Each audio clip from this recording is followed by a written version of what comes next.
lot of people probably ask the question at some point in their life, what is mental health? What does it even mean? What does it mean to have good mental health? What does it mean to have bad mental health? Is it just how you feel? Is it what you think about? The truth is that, in my opinion, and from what I've discovered through my extensive meditating on the concept and trying to figure it out for myself, and having failed many, many times and found some success here and there, I would say that mental health is broken down into three major categories. You've got your emotional health, you have your behavioral health, and then you have your content consumption. Your content consumption would be the media that you watch, the ideas that you allow into your head, the thoughts and ideas that you're bringing in. So if you're getting an education, learning math is part of that, learning science is part of that, learning all that stuff, learning about the world is part of that, and then also stories and TV shows, movies, and everything else. And what kind of news that you digest as well. That's a big part of it. If you're constantly looking at negative news, it's going to have a negative effect on your mental health. Your behavioral health is like your cycle. We are cyclical beings. We are best mentally and emotionally and everything else when we are in a constant repetitive cycle that rewards us.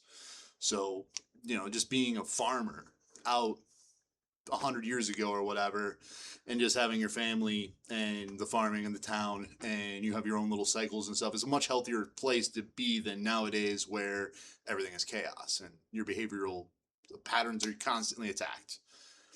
But behavioral health is something that you can adapt to even in our chaotic society. But it requires certain types of things. But I'm not going to get into all of that right now because it also gets into other ideas. And it's also somewhat tied with emotional health because your behavior and your emotional health are very interrelated. And that's why the whole thing is your mental health. Your emotional health is the relationships that you have.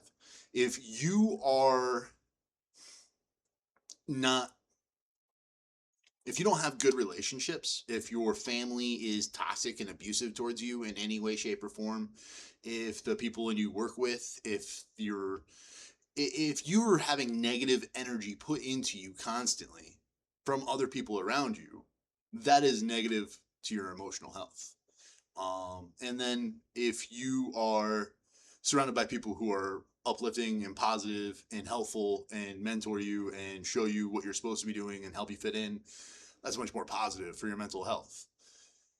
So, and then emotions also come down to how you feel about things. But a lot of what you feel is the universe inputs, you output, and you can do what you can to kind of input things yourself and also monitor and control what's being input into you. So you want to cut off negative relationships if you want better mental health, and that's key.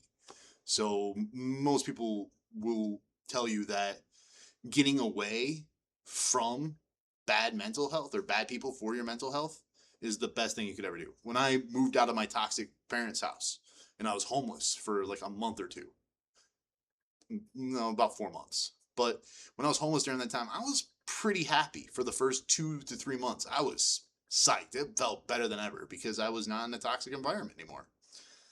That's the makeup of your mental health, mostly.